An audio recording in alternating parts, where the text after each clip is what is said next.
Hello to all. तो आप लोगों का स्वागत है मेरे चैनल ड्रीम स्टेज पे। तो आज का ये जो वीडियो है, आज का ये वीडियो हिंदुस्तान ओलंपियाड 2021 से ही रिलेटेड है। इस वीडियो में मैं हिंदुस्तान ओलंपियाड 2019 का जो क्वेश्चन है क्लास 8 का, उसका मैंने साइंस, जीके और लॉजिकल रीजनिंग को मैंने कवर किया है इस वीडियो में। तो इस वीडियो को शुरू से अंत तक देखिए, और वीडियो अगर अच्छा लगता है तो वीडियो को लाइक करके इसे अपने दोस्तों के साथ ज़्यादा से ज़्यादा शेयर कीजिएगा, ताकि उन लोगों को भी इससे हेल्प मिल सके।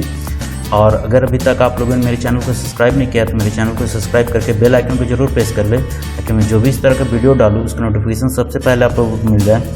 और हिंदुस्तान ओलंपियाड 2021 से रिलेटेड जो भी लेटेस्ट अपडेट डालूँ उसका भी नोटिफिकेशन सबसे पहले आप लोगों को मिल जाए। तो देखिए, इस वीडियो में आप लोगों को हिंदुस्तान ओलंपियाड 2019 का क्लास 8 का साइंस, जीके और लॉजिकल रीजनिंग को मैं इस वीडियो में कवर कर रहा हूँ। ठीक है, तो चलिए देखिए, सेक्शन बी है, साइंस है। ठीक है, तो क्वेश्चन नंबर 11 है, बोल रहा the voice of which of the following is likely to have the lowest frequency among the following. बोल रहा है कि निम्नलिखित में से किसकी आवाज की आवृत्ति सबसे कम होने की संभावना है। तो देखिए, इसका जो आंसर होगा मैन। ठीक है, क्यों मैन होगा? तो देखिए, फ्रीक्वेंसी जो है उसी का लोवेस्ट होता है जिसका वोकल कॉर्ड बड़ा होता है, जिसका वोकल कॉर्ड बड़ा होता है। तो मैन का वोकल कॉर्ड बड़ा होता है, इसलिए उसका फ्रीक्वेंसी लोवेस्ट होगा, आवृत्ति कम होगा, है ना। आवाज की आवृत्ति जो है कम होगा उसी का जिसका वोकल कॉर्ड बड़ा होगा। तो मैन का वोकल कॉर्ड बड़ा होता है, इसलिए इसकी जो आवृत्ति है वो लोवेस्ट होगी। ठीक है, तो इसका सी नंबर आंसर हो जाएगा। Next question number 12। Question number 12 बोल रहा है, a glass rod is rubbed with a piece of silk cloth, the rod dash. बोल रहा है कि एक जो ग्लास का रॉड है, यानी शीशा का जो रॉड है, उसको क्या रब किया जाता है? रब मीन्स रगड़ा जाता है। किससे? तो पीस ऑफ सिल्क क्लॉथ, एक रेशम के क्लॉथ, रेशम के कपड़े से रगड़ा जाता है। तो रॉड क्या हो जाता है? रॉड जो होता है पॉजिटिवली चार्ज हो जाता है। ठीक है, रॉड क्या हो जाता है? वो पॉजिटिवली चार्ज हो जाता है, बिकम्स पॉजिटिवली चार्ज्ड। ठीक है, while cloth has negative charge. ठीक है, तो रॉड क्या हो जाता है? पॉजिटिवली चार्ज हो जाता है, और जो रॉड होता है वो नेगेटिवली चार्ज होता है। ठीक है, तो देखिए, ये जो रॉड है सिल्क के साथ रगड़ने से ये पॉजिटिवली चार्ज क्यों हो जाता है? क्योंकि ये पॉजिटिवली चार्ज इसलिए होता है क्योंकि रॉड से क्या है, वो इलेक्ट्रॉन क्या है, क्लॉथ में आ जाता है। तो इलेक्ट्रॉन जैसे लॉस होता है, इलेक्ट्रॉन निकल जाता है, तो पॉजिटिव चार्ज बच जाता है, इसलिए पॉजिटिवली चार्ज हो जाता है। और क्लॉथ जो है नेगेटिव चार्ज जो हो जाता है, क्योंकि क्लॉथ में क्या होता है कि इलेक्ट्रॉन, एक्सेस ऑफ इलेक्ट्रॉन हो जाता है, इसलिए नेगेटिवली चार्ज हो जाता है। तो इसका ऑप्शन नंबर बी सही आंसर होगा। ठीक है, नेक्स्ट है क्वेश्चन नंबर नेक्स्ट है 14। ठीक है, क्वेश्चन नंबर 14 क्या है? बोल रहा है, as soon as the table is tilted, a ball kept on its start rolling. Which is the force that causes this motion?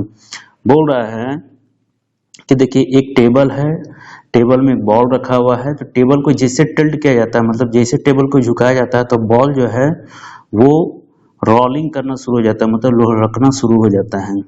तो ये किस फोर्स के कारण ये मोशन होता है, क्यों होता है, किस फोर्स के कारण ऐसा होता है?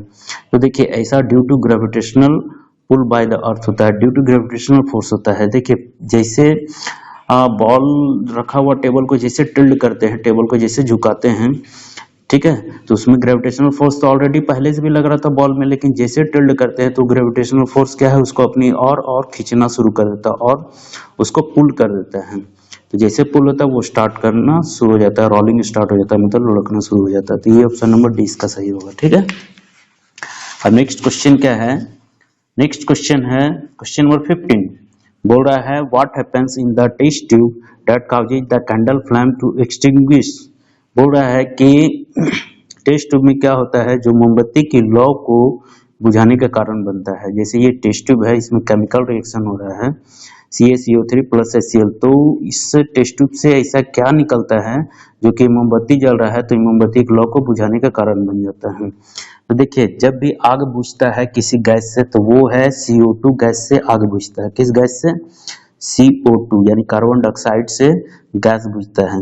यानी जो केमिकल रिएक्शन हो रहा है इससे क्या होता है, CO2 गैस बाहर आ रहा है, जिसके चलते ये जो है आग यहाँ पर बुझ जाता है मोमबत्ती का। यहाँ पे इवोल्यूशन ऑफ CO2 गैस हो रहा है, यानी यहाँ से क्या हो रहा है, CO2 गैस का इवोल्यूशन हो रहा है, यानी निकल रहा CO2 गैस। ठीक है, CO2 गैस का विकास हो रहा है ना, यानी कि यहाँ पे बन रहा CO2 गैस और यहाँ से निकल रहा है, जिसके कारण ये लौ जो है ये बुझ जा रहा है यहाँ पे। ठीक है, तो CO2 गैस का विकास यानी इवोल्यूशन ऑफ CO2 गैस। ठीक है, ये होगा इसका answer. Next question number 16। Question number 16 क्या बोल रहा है, Why reproduction is considered the most important characteristics of a living organism? बोल रहा है कि प्रजनन को जीवित, यहाँ पे देखिए हिंदी में पढ़ के मैं बता रहा हूँ, प्रजनन को जीवित जीव की सबसे महत्वपूर्ण विशेषता क्यों माना जाता है, यानी प्रजनन को जीवित जीव का, यानी जो जीव जीवित है, जिंदा है, ठीक है, उसके लिए सबसे महत्वपूर्ण प्रजनन को क्यों माना गया है। तो देखिए जब तक प्रजनन नहीं होगा तो जो भी जीव जिंदा है वो अपने जैसे जीव को जन्म नहीं दे पाएगा। ठीक है, प्रजनन नहीं होगा तो अपने जैसे जीव को जन्म नहीं दे पाएगा, और अपने जैसे जीव को नहीं जन्म दे पाएगा तो क्या होगा, अब उसका जो है प्रजाति क्या हो जाएगा, धीरे धीरे लुप्त हो जाएगा। तो अपने प्रजाति को इस पृथ्वी में रखने के लिए उसे प्रजनन करना पड़ेगा। तो इसलिए इसका ऑप्शन नंबर सी हो जाएगा, it is essential for the continuation of the species. ठीक है, ऑप्शन नंबर सी है, यह प्रजातियों की निरंतरता के लिए आवश्यक है। ठीक है, ये प्रजातियों की निरंतरता के लिए आवश्यक है, यानी जो प्रजाति है उसको अपना निरंतरता यानी क्या है, उसको अपना एग्जिस्टेंस बचाने के लिए है ना, ये चीज आवश्यक है। तो ये इसका हो जाएगा आंसर। नेक्स्ट है क्वेश्चन नंबर 17। क्वेश्चन नंबर 17 बोल रहा है कि Aniruddh has set up an experiment to compare the strength of different fibres, he arrange the setup as sound in the figure. बोल रहा है कि देखिए अनिरुद्ध जो है वो क्या है, अनिरुद्ध जो है वो एक्सपेरिमेंट वो एक सेटअप एक्सपेरिमेंट का लगाता है। तो ये सेटअप किस लिए लगाता है, compare the strength of different fibres, वो अलग अलग फाइबर्स यानी अलग अलग धागा का स्ट्रेंथ यानी मजबूती को कंपेयर करने के लिए, है ना, यानी तुलना करने के लिए वो एक्सपेरिमेंट को सेटअप करता है। ठीक है, इस तरह का सेटअप वो बनाता है। तो बोल रहा arrange the threads in order of their increasing strength. बोल रहा ये जो थ्रेड्स दिया हुआ है, ठीक है, ये जो सारा इतना थ्रेड्स दिया हुआ है इसको क्या करना है, इसको अरेंज करना है किस ऑर्डर में, तो इंक्रीजिंग स्ट्रेंथ यानी कि मजबूती को बढ़ते क्रम में इसको सारे को अरेंज करना है। तो देखिए इसका जो ऑप्शन होगा, इसका जो आंसर होगा ये ऑप्शन नंबर बी होगा, नायलॉन, कॉटन, सिल्क। तो देखिए यहाँ पर लेस देन का मतलब होता है छोटा, तो नायलॉन सबसे बड़ा यानी इसका स्ट्रेंथ सबसे ज्यादा होता है नायलॉन का, उससे छोटा यानी लेस देन कौन है, कॉटन। तो कॉटन इसके बाद होता है, नायलॉन के बाद मजबूत होता है, कॉटन से लेस देन कौन है, सिल्क।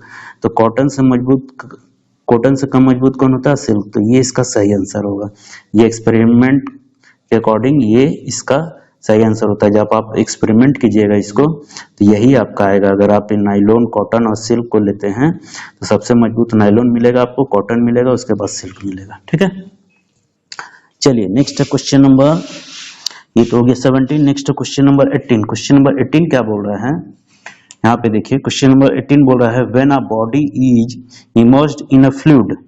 ठीक है, बोल रहा है कि जब किसी बॉडी को फ्लूइड यानी पानी में, है ना, क्या करते हैं, इमर्स यानी डाल देते हैं, it experiences an upward thrust which depends on. बोल रहा है कि तब जब किसी भी कोई बॉडी को अगर पानी में डुबा दिया जाता है तो उसमें एक ऊपर की तरफ एक बल महसूस किया जाता है। ठीक है, तो वो बल किस पे डिपेंड करता है, तो वो मतलब बल जो है वो किस पे डिपेंड करेगा, यानी वो बल कितना लगेगा वो किस पे डिपेंड करेगा, तो वो the weight of the fluid displayed bye it, इस पे डिपेंड करेगा, यानी कितना जो पानी डिस्प्लेड हुआ है ना, यानी कि जितना फ्लूइड मींस क्या है, वो पानी या जो भी तरल पदार्थ वो कितना डिस्प्लेड हुआ है यानी कितना हटा है। ठीक है, उसके वेट पे डिपेंड करेगा, वो पानी कितना हटा है, वो पानी कितना हटा है तो उस पानी के वेट पे डिपेंड करेगा। ठीक है, उस पे कितना फोर्स महसूस हो रहा है ऊपर की ओर।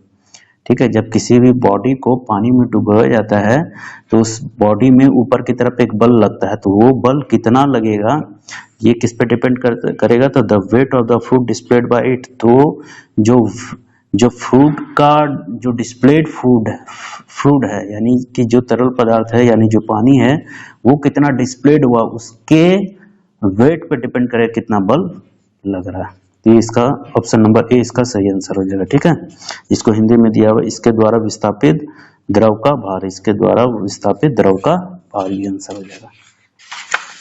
नेक्स्ट है क्वेश्चन नंबर 19। क्वेश्चन नंबर 19 क्या बोल रहा है, क्वेश्चन नंबर 19 बोल रहा है how does the conversion of energy take place when we use biogas to produce electricity. बोल रहा है कि जब हम बायोगैस का उपयोग बिजली उत्पादन के लिए करते हैं तो ऊर्जा का रूपांतरण कैसे होता है।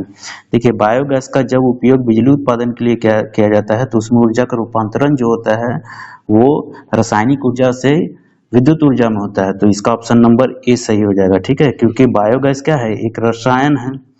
ठीक है, बायोगैस क्या है, एक रसायन है, यानी उसमें रासायनिक ऊर्जा क्या किस में कन्वर्ट हो रहा है, विद्युत ऊर्जा में कन्वर्ट हो रहा है, यानी केमिकल एनर्जी किस में चेंज हो जाएगा, इलेक्ट्रिकल एनर्जी में। ठीक है, तो यहाँ पे एनर्जी नहीं लिखा हुआ केमिकल के बाद, सिर्फ केमिकल टू इलेक्ट्रिकल एनर्जी इकट्ठे यहाँ पे एनर्जी लिख दिया, तो ऑप्शन नंबर ए सही इसका होगा, रासायनिक से विद्युत ऊर्जा में। ठीक है, ठीक है।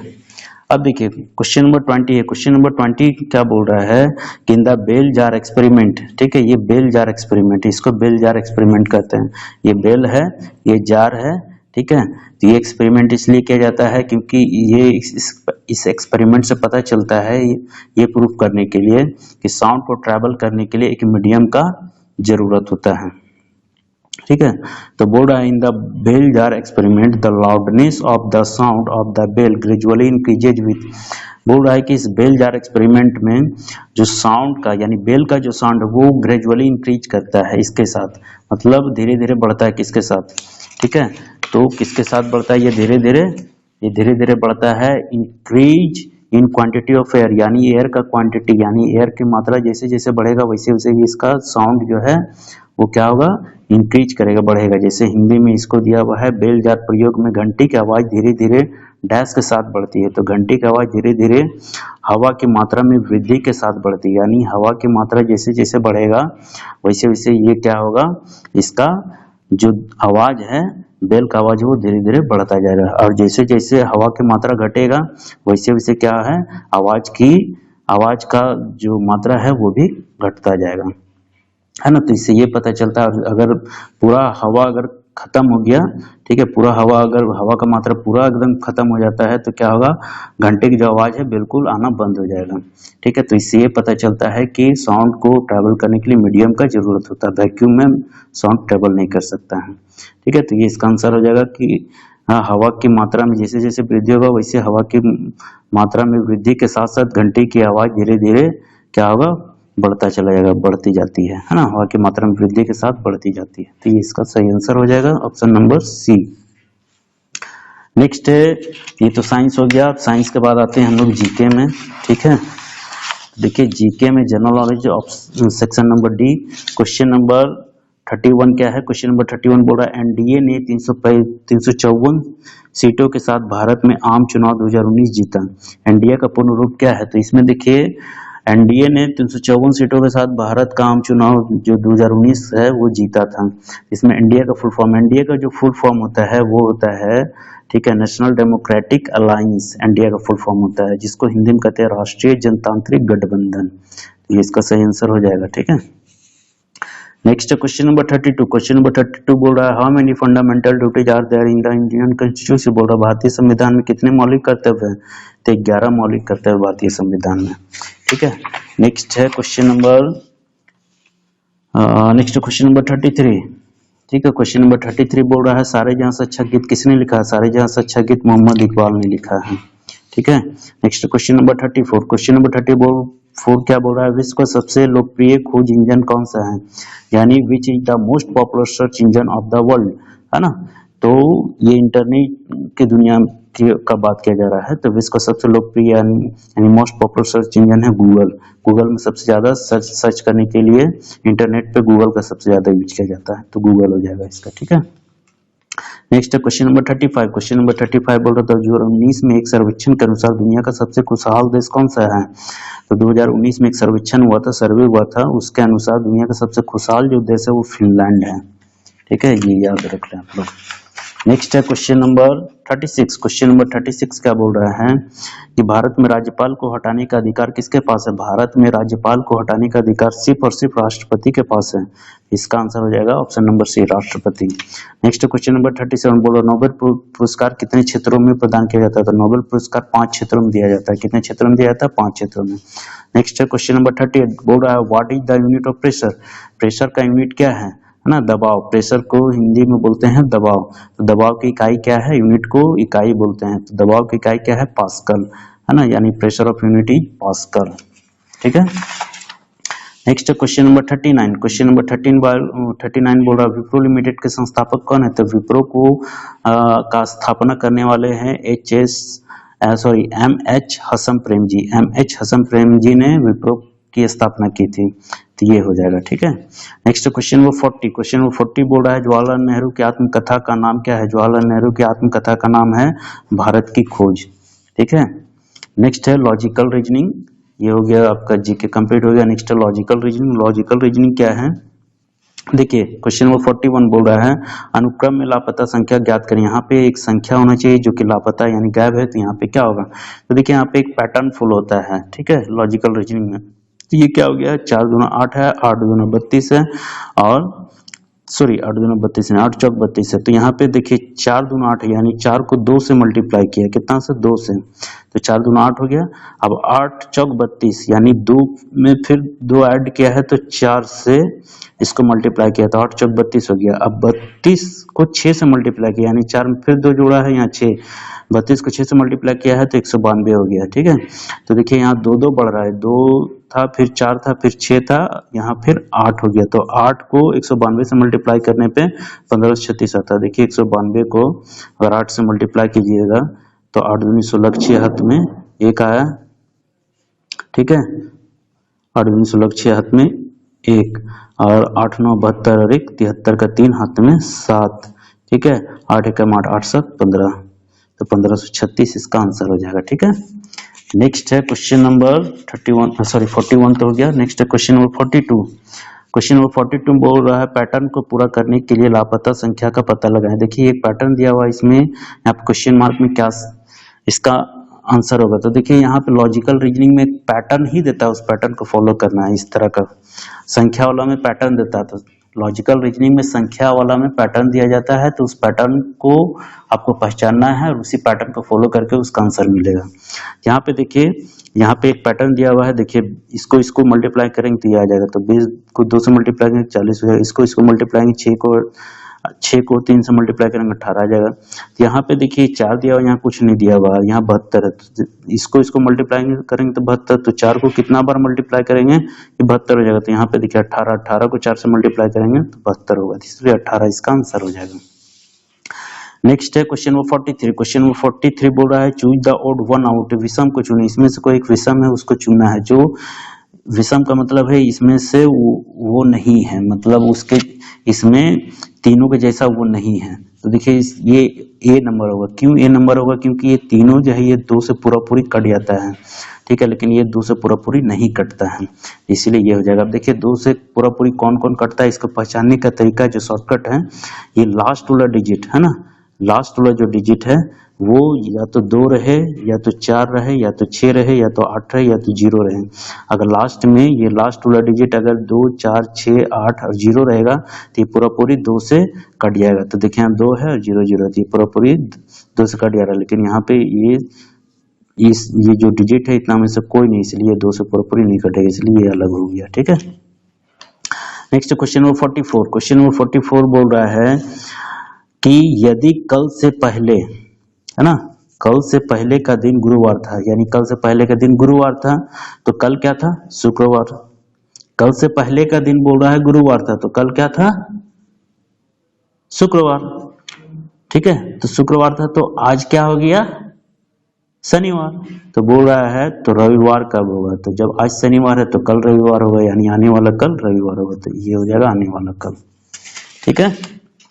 ये हो गया क्वेश्चन नंबर 44। अब नेक्स्ट क्वेश्चन नंबर 46।